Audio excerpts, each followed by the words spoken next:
Hi everyone. We're going to use these two tables here and do find first order differences and second order differences to write a rule. So either for f of x or for y. So the first one is this one. And if we look at the finite differences of our y, we're going by threes. Okay, so that's your first order differences. And since this number, so I'll put first order. Since this is the first order and this number is the same, then we know that this is the slope of a linear equation.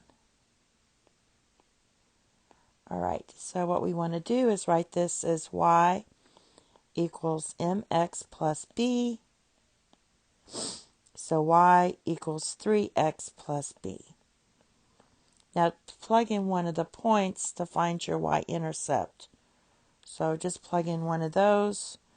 Let's plug in this one. So we're going to substitute our y with 3 and our x with 2 and solve for b. So we get 3 equals 6 plus b. Subtract 6 from both sides of the equation, and we get negative 3 equals b. So your answer would be y equals 3x minus 3. And the next one is this one. So you do your first order finite differences, and we get 5, 7. Since these two numbers aren't the same, we do it again, and we get 2. So what we probably want to do is extend this. So this would be 5. And if this is 5, 7, and our difference is 2, then we add 9 to this 13, you get 21. If we write 6, we're going to add 11 to 21, and that would give me 32. So each time we have a finite difference of 2. This is a second order difference. So it means it's quadratic.